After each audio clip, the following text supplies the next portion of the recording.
Alright everyone, we're going to get started. Today in Tutelage we have Jason Lee. He's a CS PhD student here at CMU. And today he's going to talk to us about K-cuts, specifically the number of minimum K-cuts being the Karger-Stein Bound. Jason? Okay. So this is joint work with Anupam Gupta and Yuong Lee, who was a PhD student here a few years ago. He's now at NYU. Okay. So the K-cut problem is very simple. It's a very natural generalization of min cut, global min cut. It's just you're given a graph with edge weights. You want to delete the min weight edges to separate this graph into at least k pieces. And in our setting, we'll be considering exact algorithms, so you want the exact answer. And assume k is a constant, a very large constant. So some large enough constant, like much larger than 2. And two main questions will be, the paper considers is how fast can we compute a min k-cut? And also how many min k-cuts are there? It turns out that, so we'll mainly focus on the first one, but it turns out that the algorithm that we'll see in the talk will actually be able to enumerate overall min k-cuts. So we'll also be solving the second problem. But our main focus will be on the first problem. So you mean the runtime of the algorithm will give an upper bound for the second one? Is that the idea? Right, yeah. So we can actually enumerate overall k-cuts in some running time. This will be our extremal bound. Okay, so prior to this work, the first min k-cut result was by Goldschmidt and Hausbaum, and they had some n to the k squared dependence. And again, they provide an algorithm to produce this. And it turns out this algorithm can be made into an extremal bound. So all these results actually turns out they can be made into extremal bounds. And then afterwards, Karger and Stein proposed a very simple randomized algorithm, randomized contraction algorithm, that gives an n to the roughly 2k running time. It's randomized, but randomized or deterministic, they all produce these extremal bounds on the number of k-cuts. Later on, Thorup, over a decade later, was able to get a comparable running time for a deterministic algorithm. This was further improved by a factor of n in the deterministic setting by Chikuri and others. And finally, in our work, we were able to break the factor 2 gap and get some constant less than 2 times k. There's a plus little o1 here, which means it's only better for k large enough. We're probably around k like 1,000 or so. So what about k equals 2? Right, yeah, we don't. It's tight for k equals 2. Like the cycle is an extremal bound. So you can have m times n min cuts. For a special case when k is 2, like n choose 2 is the right answer. Like there's an upper and lower bound. I'm confused. Doesn't it mean that in polynomial time you can find the best three-way cut? Yeah, yeah. The question is like how. The question is more like the fine-grained complexity of min k-cut. Can't be hard. Oh, they're not multi-way cuts. They're like three cuts, So you're global not 3 given cuts. what you have to partition. Just find any old partition. Yeah, yeah. Okay, I get confused between the two problems. Okay, thank you. Yeah, the entire game here is just trying to find the best constant. Is the answer? You just remove two vertices from the graph. Yeah, you can do that. That's a Possibly the potential. best thing to do, right? Right. Yeah. I see, okay. So there's. This is all for edges, right? You remove edges? Yeah. Vertices I think will be NP hard, even for like k equals. 3.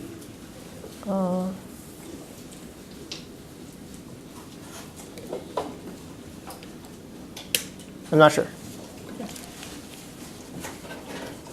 I think you can reduce independent set to it or something, but yeah, I'm not sure. So two other results that are not completely related. So the same authors, we were able to produce an algorithm that computes 1 min k-cut in some time better than n to the 2k. This omega is the matrix multiplication constant. But this only works on graphs where the integer weights are most polynomial. They're integer weights, and there are some n to the O of 1 where this does not depend on k.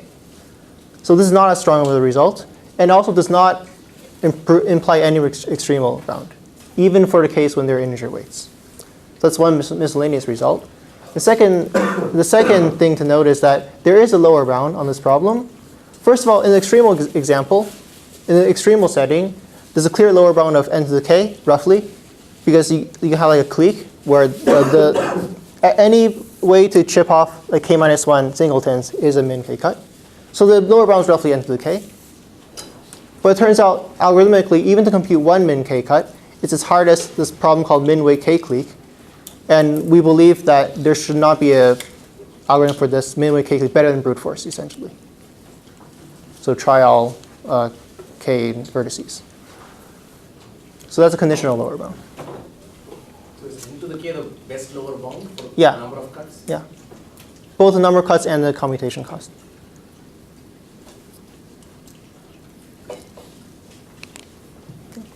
So at a high level, our approach will be we'll be able to combine some ideas from Karger-Stein's randomized contraction algorithm with Thorup's deterministic algorithm, which will rely on something called tree packing. We'll see this later on. So this connection will be more precise later on. But I think our main insight into all this is that we were able to make a new connection between this min-k-cut problem with some problems related to extremal set theory. And as a preview to what these problems look like, so here's a folklore example of an extremal set theory problem. Let A be a collection of some sets on N, so it's like a set system. And suppose this has large enough size. It has like roughly linear size, at least. Then it's a well-known theorem that this set must not be laminar. So there must be two sets that cross. By cross, I mean there are sets A and B, so that any of the sets A minus B, B minus A intersect B, and A intersect B complement are all non-empty. And one other way to view it, if you're familiar with VC dimension and their dual, is that if the set system is large enough, at least 2n, then A has dual VC dimension at least 2. So it's essentially equivalent statement, just by definition. So we'll be actually using this fact and we'll be relating this to the min-k-cut problem. But we also prove a new fact. This one was not known before, and it's not tight either. We also prove that suppose we care about not VC dimension 2, but dimension 3. That means we want to find 3 sets A, B, and C so that all 8 regions of their Venn diagram are non-empty. And the question is, how many of these sets do we need before we can always find one of these? Turns out we can prove a bound of n to 3.75. So if A is larger than this number, then we can find this. And we'll see how to apply this fact later on as well. Again, this is not tight. The lower bound we know is n cubed, so somewhere in between these regions.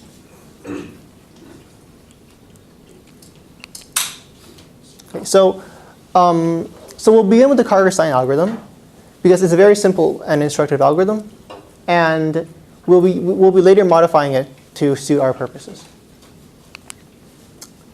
So the algorithm is very simple. It's a randomized contraction algorithm, which means so it'll follow the following outline. We begin the graph G, and while this graph G has still enough vertices left, still some. Imagine just 2k being constant. So imagine it still has like a large enough number of vertices left. We pick a random edge proportional to its weight. By that I mean we suck edge E with probably the weight of that edge over the sum of weights of all edges.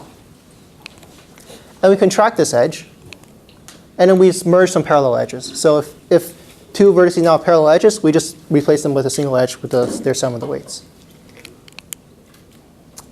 Okay, and finally, once we're left with just 2k edges, 2k vertices, this graph is now constant sized, so we can just brute force over all min k cuts on this constant sized graph. So imagine we can like color each of the vertices one of k colors. I think this should have been k to the 2k. That's a mistake on my part.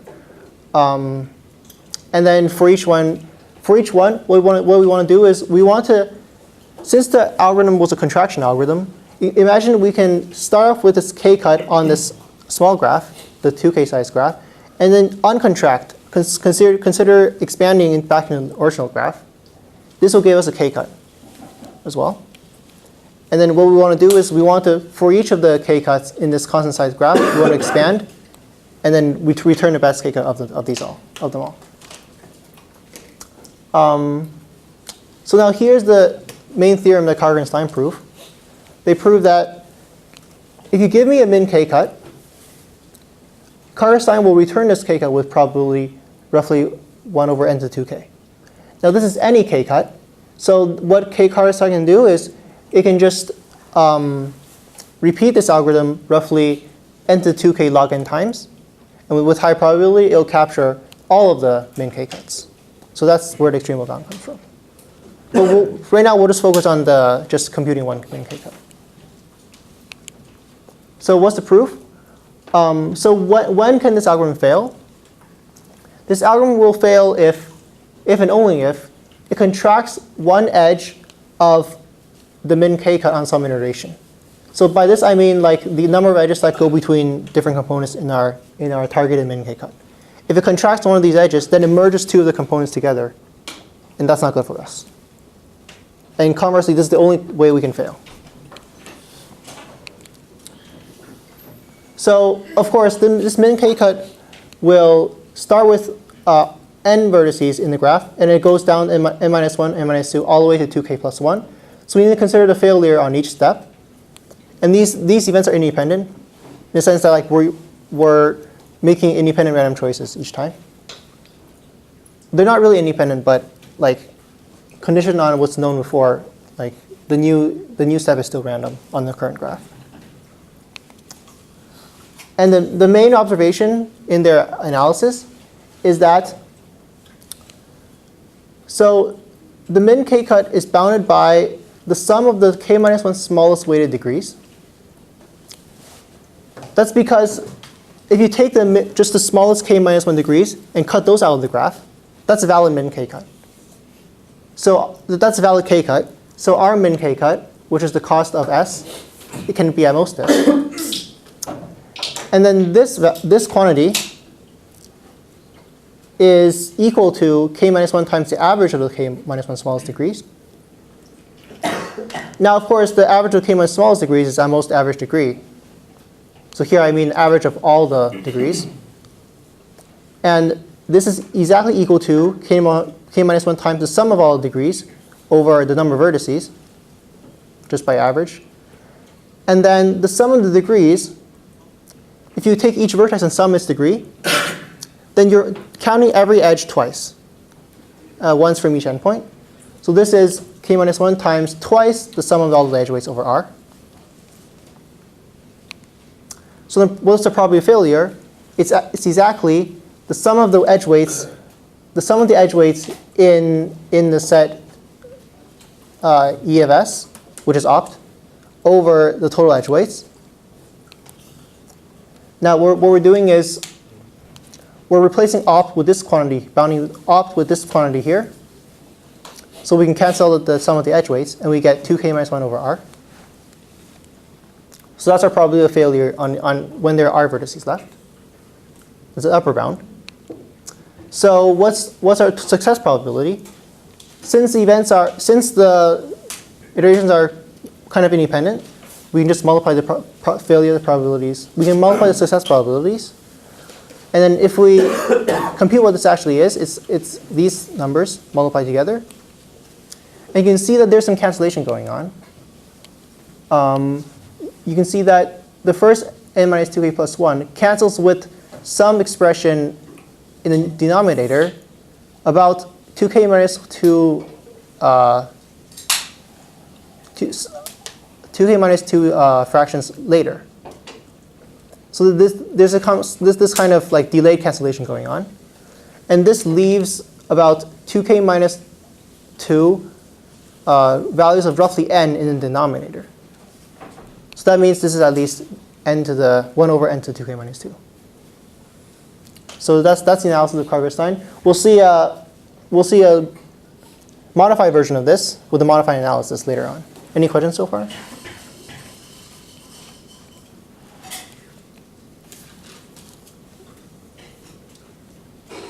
Okay. So now let's go over one of the main ideas of our new algorithm. It's going to be something called branch and bound. So it's a very common technique in algorithm design. The idea is, suppose again we have this targeted min k-cut S that we want to look for. There's just some min k-cut in the graph. We want to look for this particular min k-cut. What we're going to do is we're going to guess a set of potential subsets to choose from. So they're just these sets. This set cursive A is just some set of subsets of V. So imagine like these different colored subsets. What we want is we want this set to contain at least some component of S. So that way, what we're going to do is we're going to say for each set in our collection of subsets, we remove this set from the graph and recurse by calling k-1 cut on the remaining graph. Now, if this collection of subsets we produce matches one of the components of opt of S, then we're on the right track. Right? So that's a very high-level high-level incarnation of branch and bound. And again, it works if there exists a component, there exists some subset A in our collection of subsets. That's a component of S. Now, there's two qualities. There's two measures of quality to this very high-level algorithm. The first one is, what is the size of the set we actually compute? This will be our branching overhead. So we'll be paying this value for every time we decrease k by 1.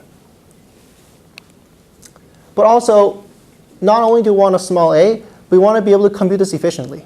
So we want an efficient algorithm to compute the set cursive A. Now this one is not so important in running time because this is an additive factor in running time. But we still want it to be like at least polynomial time. So just to recap, suppose we can do it, then the total running time would be the time to compute this set of subsets plus the branching factor times the time to recurse on k-1. So again, the most important thing is we want to bound the size of A. The time to compute is less important because it's an additive factor.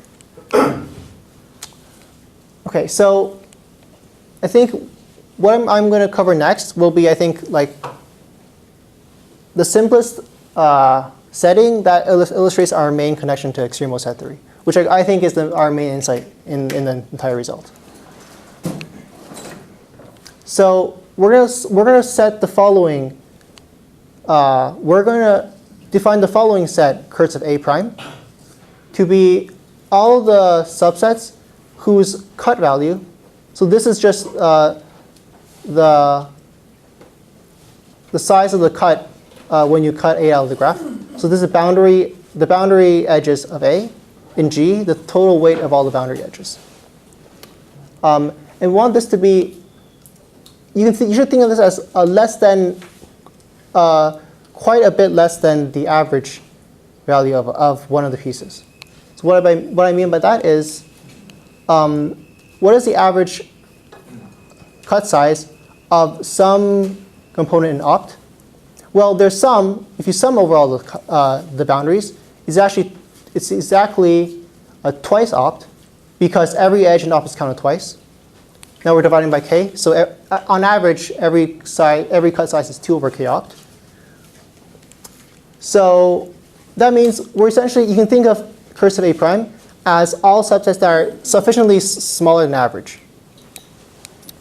Now suppose, of course, this set cursive A prime only works if this graph tree does contain a component much smaller than average. But let's assume this for now. This is like a toy example, but I think it illustrates our main insight. So you can imagine this will work if G is very unbalanced. So there's like a, it's not like, it could be, G could be like a k-sets of this boundary size, but it's not. It's like it's very unbalanced. So we can always find a very unbalanced cut inside our cursive A prime. So now we're going to show two bounds on this cursive A prime. We're going to show an extremal bound of this set is actually of linear size. So I hide a k here. The dependence on k is 2 to the k. But let's imagine k is a constant. So this is a linear sized bound. So basically what I'm showing is this subset, regardless of whether G contains this or not, this subset has size linear. That's one claim. Second claim I'm going to make is this subset, again, regardless of whether this condition is true or not, can be computed in time polygon. And when you say computed, we don't know opt. You assume that opt is a part of an input? no, yeah, we don't. We are oblivious to opt. Like this algorithm will work regardless of opt is. So we don't like try to compute opt at all. Like this algorithm just. Are you going to just enumerate the sets A in order of increasing the Yeah, boundary yeah, size? And yeah, yeah. Okay. And here it's not important that things in A prime can be completed to an optimal k cut. That's not needed. It's just, so for membership in A prime, you just have a 2 cut, right? Right, So yeah. it's not needed that you can pad the A with a few more things so that No, it's an yeah, opt k cut. right. Right. And then so we'll see later on that this is where we're gonna draw our connection extremal set theory, and this is going to be our modified Karger-Stein. Essentially, what Boris said is what we're going to do is we're going to compute a superset cursive A prime, cursive A prime prime, and then we'll just pick the smallest linear number of the linear number of sets with smallest boundary, and that's going to be our guess for cursive A prime. It's actually going to be a superset of cursive A prime, but it doesn't really matter. So then, if we can prove these, then this time will be poly n. Doesn't really matter what polynomial factor, but this is important. It's a linear factor. So if we solve this recurrence, we actually get n to the k time. So that's like almost optimal. But of course, we're assuming that this only works when the graph is unbalanced, the cut is unbalanced. So this is not generally enough. It's just like a toy example, but it should be an illustrative toy example. Okay, so let's go over the extremal bound. For the first claim, we want to show that this set, the cursive A prime, is linear sized. So the strategy will be as follows. Suppose it's much greater than linear sized. We can think of this as like there are too many cheap cuts in the graph. There's like a lot of cheap cuts in this graph, where cheap is defined based on this cursive A prime. Then, since we have so many cheap cuts, we're able to produce an algorithm, that iterative algorithm that constructs an even better k-cut solution, less than opt, and this will contradict our assumption. So how will this look like? So here we're going to use our crossing fact. If the set A is more than 2n, then there exist two sets that cross. So again, cross means like all 4 of these regions are non-empty. Here, A and B do not cross because A intersect B is empty. Suppose because A is larger than 2n, we know that we're in the first case. There exists some A and B that cross. Now suppose we cut out A and B. What I mean by that is we cut the edges that are either in the boundary of A or the boundary of B. So what will that give us? It will give us a 4 cut, not a 3 cut. Like in here, if we cut out the boundaries, then we get 4 components. Whereas if they do not cross, then we get 3 components. So you have 1 extra component if they cross. Now, so like we get extra 3 components, but how much do we pay? We pay 2 times 1.49 over k times opt, which is like 3 minus epsilon over k times opt. So this amortizes to like some 0.99 over k opt price per plus 1 component. So for each additional component, we pay slightly less than 1 over k opt.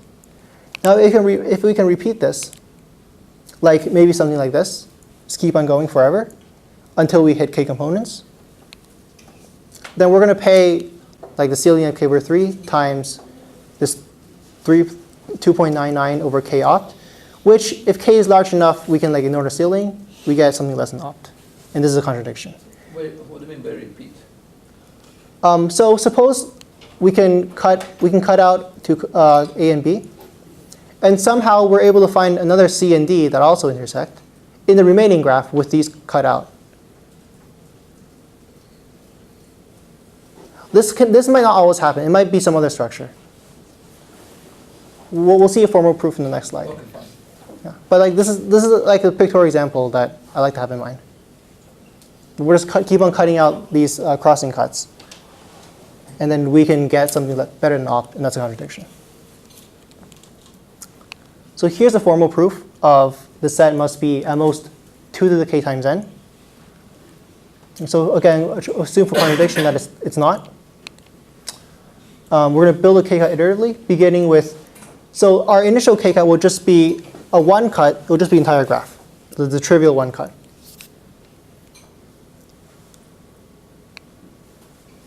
Now each iteration, we're going to either do one of the two things. We're either going to pay at most something less than 2 over k opt for plus 2 components, or something less than 3 over k opt for plus 3 components. So every iteration, we're going to do one of the two. The message is that we're like paying less than 1 over k opt for every plus 1 component on average. And then if we can continue this iteratively, then we can end up with a k-cut, actually like either a k-cut or k plus 1 cut or a k plus 2 cut, just because like we could overshoot our target of k by like 1 or 2. But again, if k is large enough, this should not matter. But then the total value, which is important, is 1 minus epsilon times opt. And that's a contradiction, because we assume we produce a cut less than opt. So for the first iteration, we can just do what we did before, just find 2 crossing cuts, and this will satisfy property 2. Now let's consider an arbitrary iteration. Consider an iteration where there are currently R components in the graph. So here, imagine R is 5. So there's a few cases that can happen. Let's look over all the cuts in A prime. If there's a cut that crosses at least 2 different SIs, the current SIs, by that I mean there's a cut that for 2 of the SIs, if this cut intersected with this SI is not empty or the complete SI, it's like partial, then what we can do is we can greedily just cut this edge. We can just greedily cut the edges of this A. And why is that good for us? Because we get 2 additional components by cutting this A out of the graph. And we're paying something much less than 2 over k opt. So this satisfies number 1. So if there is a cut A that crosses more than 2 or more components, then we're in good shape. So otherwise, there does not exist such an A. Then what does that mean? That means that every single A in our A prime either crosses no SI or crosses 1. Now let's consider the first case. It crosses no SI.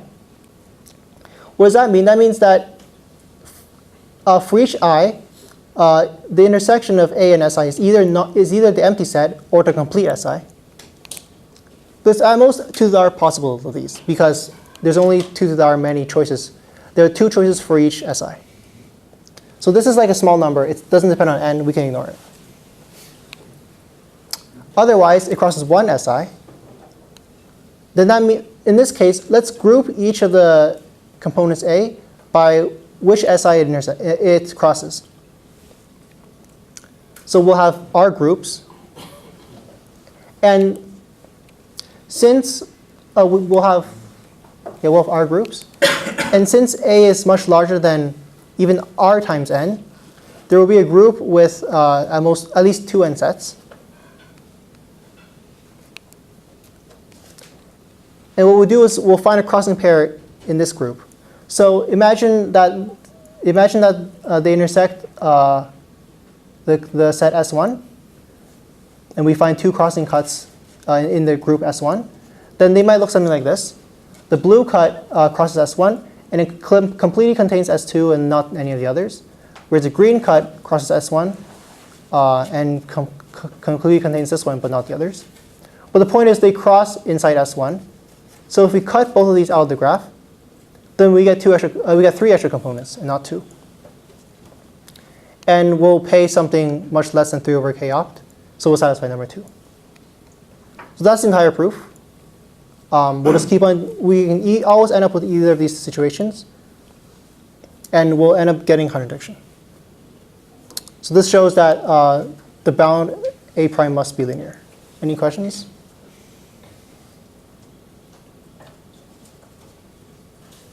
Can you run your algorithm on the path graph for me, just for immortals? So what's the So right path answer graph- for the whole problem, actually? So it's n to the k plus 1? It's What do you conjecture is the right thing? probably n to the k. Well, I think- plus 1, I guess I'm not so interested. Listen to the cycle graph. You need one more cut, n to the k plus 1. I would assume it's probably n to the k minus 1. Like, at least the extremal bound should be probably n to the k minus 1. Because, like, in the clique example, we cut. Oh, no, never mind. In a cycle, I guess it is n to the k. Yeah, I want to say like, n to the k, but then like plus or minus some constants is the right answer. Actually, you don't.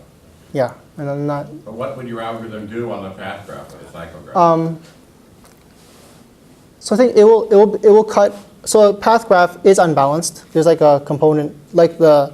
So the cycle graph is actually balanced. This will not work on a cycle graph. The cycle graph is balanced in the sense that every boundary is like 2 over k times opt. So every boundary size is the same. Okay. From the path graph, like the cut on like let's say the right hand side. So it randomly try to cut off one end? Yeah, it'll cut off one end and take it out and then recurse. Does that make sense? So I think, yeah. The question in this grouping, do you want to suppose you cross Si? Mhm. For every other one, you want to condition on whether it includes that Sj fully or not. That's why you pay this 2 to the k price.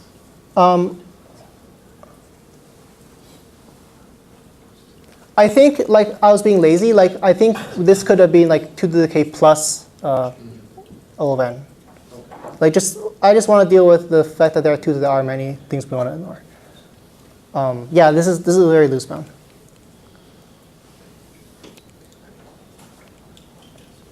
It doesn't matter if the two like cross. It doesn't matter if these things are different for the red and green set. Okay, yeah, I think this was the most important slide in the talk. Like this is our main insight. We'll see generalizations of this later on to capture the most general case. But like this is the main idea of how the proof goes. Now let's try to compute this cursive A prime. The idea is we'll do some kind of modified Karger-Stein algorithm. And at the very end, since we require A prime to be like some linear size, we'll take all the cuts we've produced and just only truncate it to the best linear number of cuts that we found. So again, the algorithm will be as follows. Now we'll say a G has more than k vertices left. Then we'll contract a random edge, and we'll merge the parallel edges. Now it's curious to note that like here we're considering 2 cuts. A prime is a set of 2 cuts, but we're stopping at k vertices left. But this will be important, as we'll later see.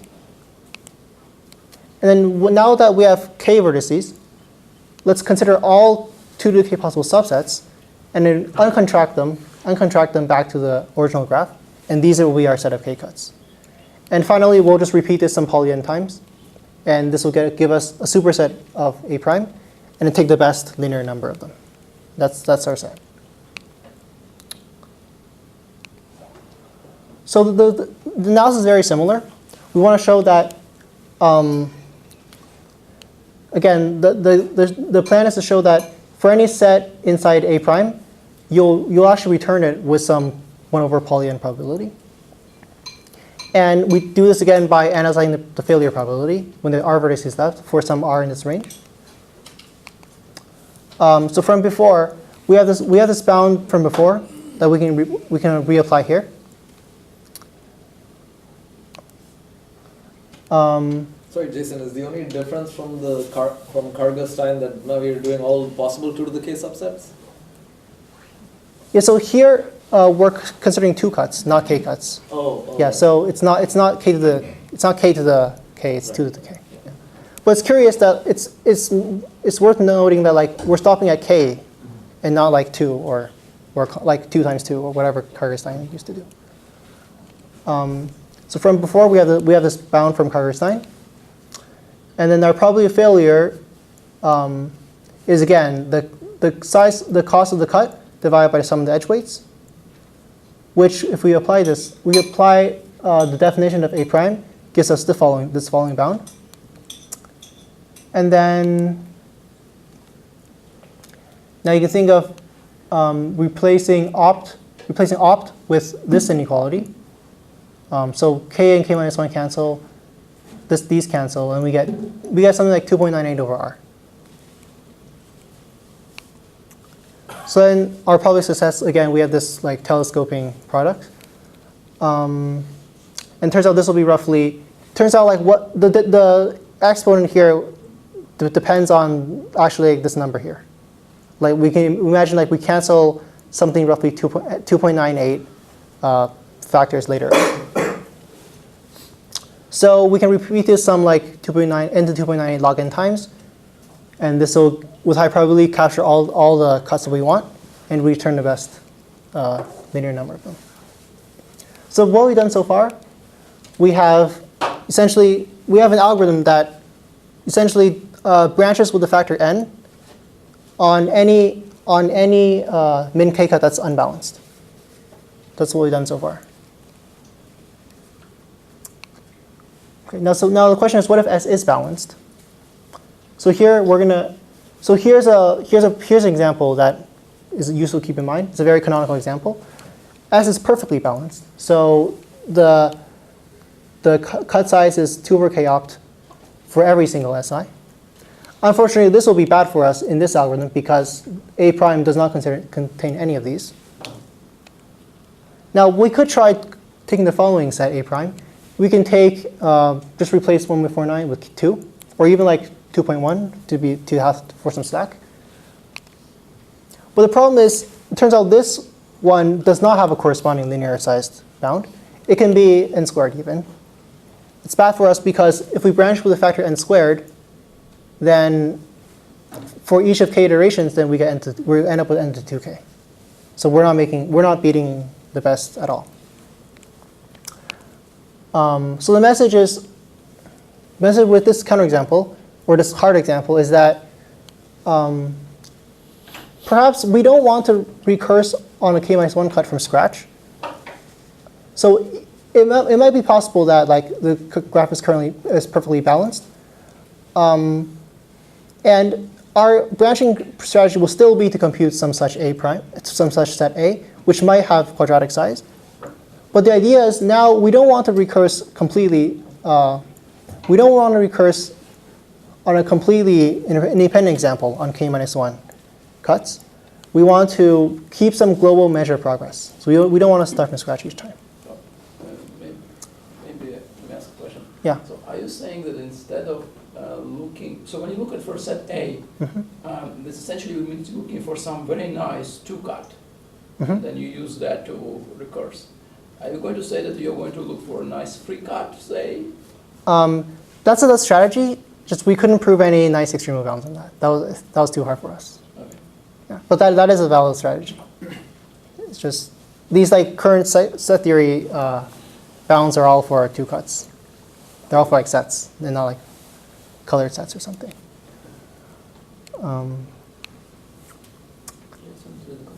Oh yeah, Ellis? What's the graph where A is at least 10 squared? I think a cycle will probably, like just the cycle graph. Okay. Yeah. So basically, every time we branch on a large set A, so like quadratic size, for example, we want to make enough progress in our global measure of progress. So we will pay this n squared cost, but we'll make enough progress to make it worth it. And we'll see later on what the progress, how to define this progress. It will be based on this tree packing result, which Thorup used to get his deterministic K-cut algorithm. So what is Thorup's tree packing? The main result is the simplest and most applicable way to say his main result is we can compute a polynomial in polynomial time, a set of trees, of spanning trees actually, of the graph, so that for any min k-cut S, so if you give me any min k-cut S, there exists some tree in the tree packing that crosses S at most 2k minus 2 times. By cross, I mean, so you can imagine this tree in the graph, the spanning tree in the graph, and the min k-cut. The times where the tree crosses to the 2 different components, that counts as a cross. We just want the total number of red edges to be at most 2k minus 2. And what does Thorup do with this tree packing? He just says, okay, we have a set of spanning trees. Let's take each spanning tree. Let's take every possible way to delete some 2k minus 2 edges, like delete these red edges, and this will produce more than k components. But then let's try every possible way to merge these components into k components. This is like something like 2k choose k or some constant number of ways. And then for each of these, compute the min k-cut value. And this will capture all min k-cuts by the theorem. Again, this clearly runs in n to the 2k time, just because for every way to delete this number of edges, that's n to the 2k. So what we're going to do is we're going to use Thorup's tree packing as a measure of our progress. So as an illustrative example, consider what happens if we cut this following component out of the graph. Okay. Suppose our set A that we computed somehow has this component. If we cut out A, then we also cut many of these red edges. We actually cut 5 out of 6 red edges of the spanning tree. Again, let's assume we fix the spanning tree and we're just only playing with the spanning tree. We can loop over all poly n spanning trees.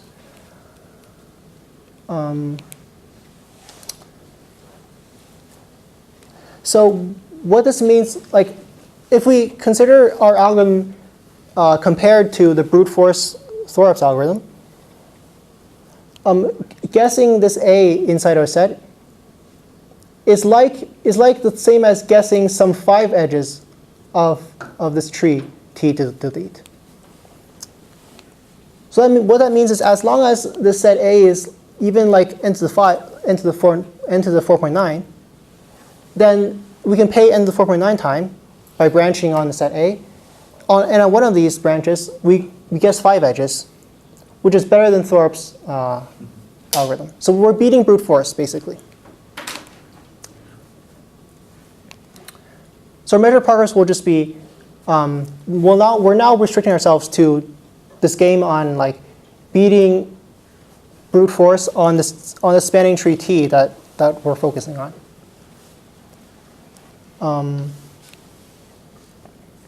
In particular, suppose we delete some S edges so far, then we only then at any time we can decide, let's just brute force the rest. We'll be guessing the remaining n to 2k minus 2 minus S edges. We'll be guessing this following number of edges, which is this much time.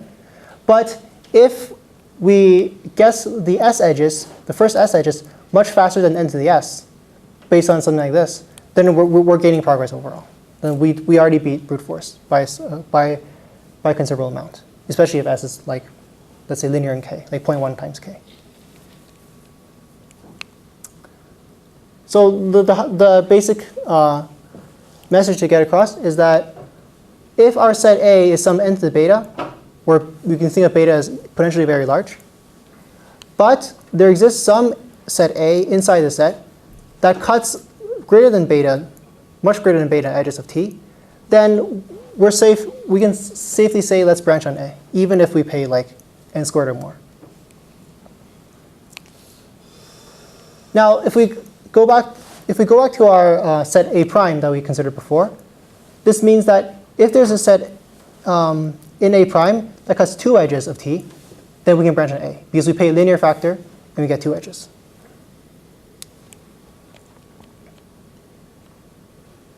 So like basically our naive branch bound will not be using anymore. We'll just be using this tree as a measure of progress. Okay, so let's go back to our balance example. What we want to beat brute force on this balance example, which we couldn't do with our naive branch bound algorithm. So to make progress, we want to find some set A where A is 4 minus epsilon, so that we can find a set Si that cuts at least 4 edges of t. So this gives us our brute force, our beating over brute force. And first of all, we know that some Si must cut at least 4 edges, because the average number of times a set cuts the tree is essentially, you consider twice of 2k minus 2 over k. Again, every cut edge is counted twice, once on both endpoints. So it's 2 times 2k minus 2, and divide by k, you get 4. So this is where we're going to apply our extremal bound. Let A be the following set. It will be all sets such that the boundary size is at most not even 2 over k, but like we allow some slack. So we allow like 2.3 over k opt. So the 0.3 is just some slack. So why does this set work? Well, this set contains all of the SIs, just because we assume it's balanced. And we know one of the SIs cuts 4 edges. So this set is good enough. So now we just want to prove that the extremal bound. So we know the set is good enough. We want to prove the extremal bound. So here's where we use our extremal result on dual VC dimension 3. So here, suppose for contradiction that this set is actually larger than this, then similar to before, we're going to iteratively take out, but here not just sets of size, not just pairs of sets, but triples of sets that have a complete Venn diagram. So in the first iteration, you can imagine we cut out some sets A, B, and C that we can find based on this theorem, based on our extremal theorem. And we pay 3 times 2.3 over k opt, which is like something less than 7 over k opt. But how many additional components do we get? We go from 1 component to 8 components, so we get plus 7 components. So again, we're like beating, we're doing better than 1 over k opt on average. So this version of the extremal bound is actually more complicated. There's more cases going on. But essentially, we can also do this iteratively. Just repeatedly take out these triple sets with some corner cases. And we get something less than opt, which is a contradiction. And finally, to find the set A, we do the same thing. We run some modified Karger-Stein, and we output the smallest this number of cuts. Any questions so far? So last thing to notice, it was important that this number was less than 4. Turns out that's all we needed to get our result. To beat like 2k by to beat n to 2k by some number, we just needed this to be less than 4. So what does the actual algorithm look like? The final algorithm. It looks something like this. So we're actually defined multiple possible branching sets. So we saw before that let's define this following set to be all cuts that are at most like 1.49 over k opt, which we saw before in our A prime, but also cuts two edges of the tree. You can replace equal to with at least 2 if you want. These are sets that like if branched on will make us beat brute force because the set is linear size.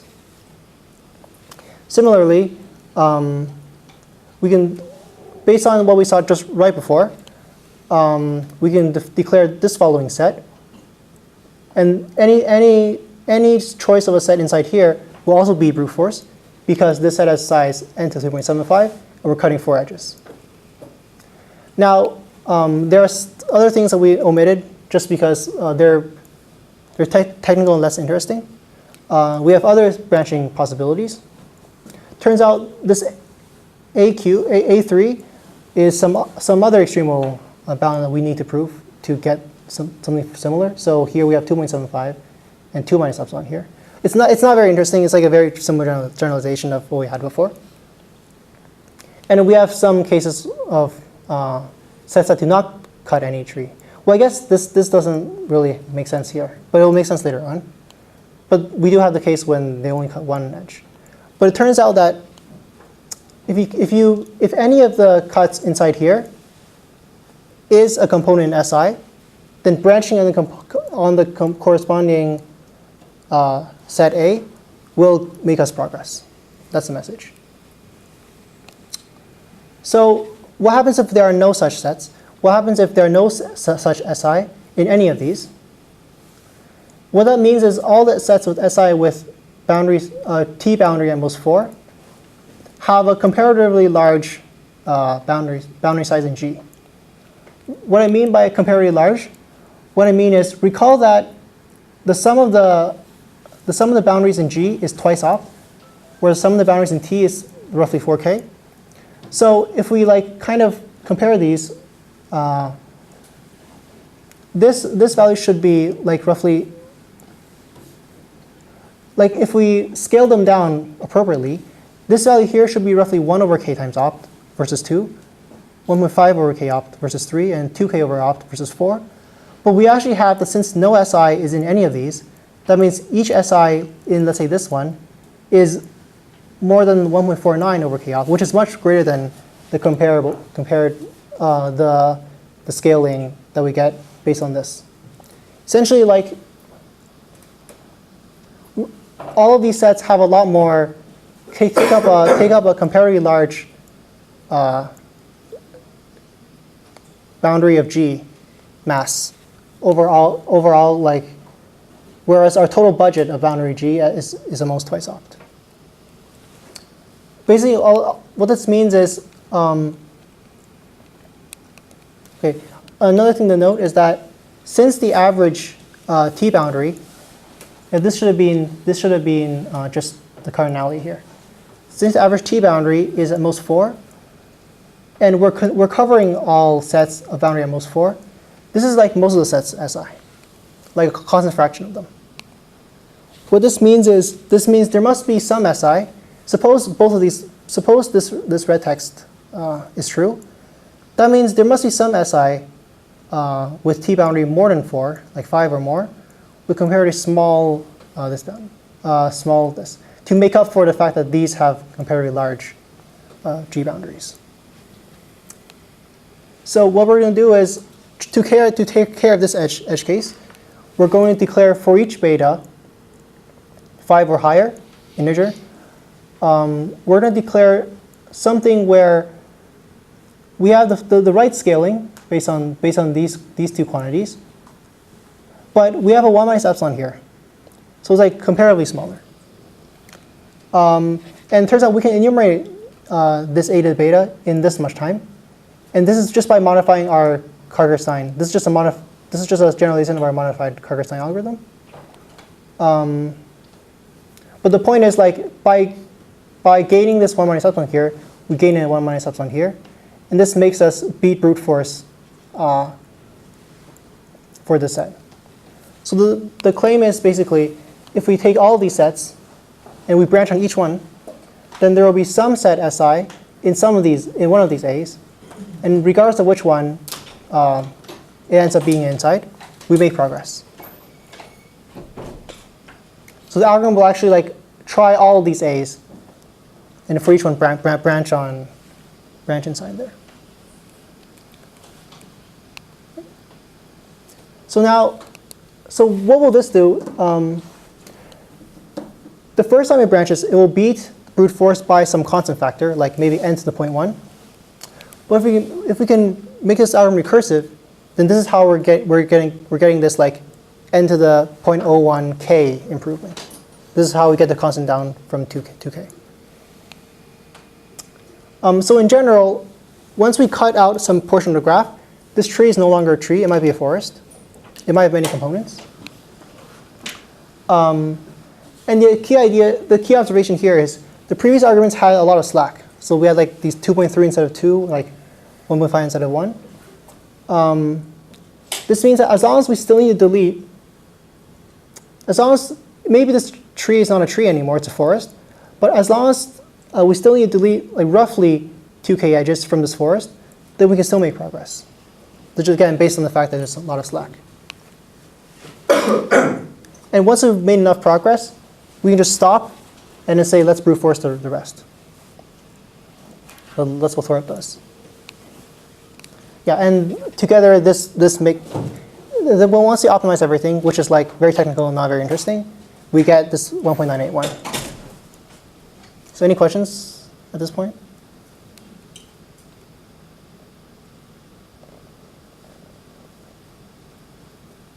Okay. So there are a few open questions to keep in mind. First of all, our analysis is not very clean. We have all these branching sets. And we have to treat each one separately because each one requires like a different extremal result. The question is, can we make this analysis cleaner? And if we can clean up the analysis, we're likely to break this 1.981 that we got in our result. But we believe that like if we want to break something like 1.5, we need some like new ideas.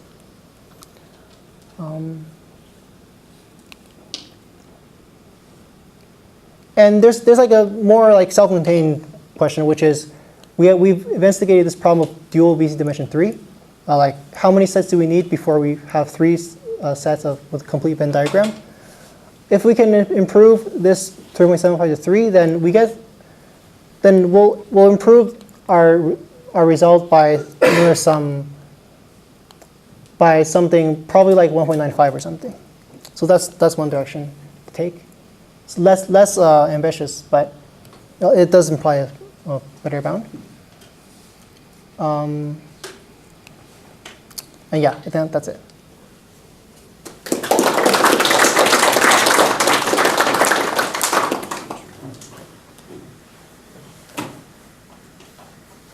Any questions? So the Karger-Stein thing will also give you bounds on approximate k cuts. Yeah. So does this? Yeah, it does. For like very small epsilons, it does. I think after epsilon becomes more than like some absolute constant, then it kind of breaks down. So I guess what I mean is, for small enough epsilon, we can show like the number of 1 plus epsilon min k cuts is at most like n to the 1.999 times 1 plus epsilon times k, something like that. Any other questions?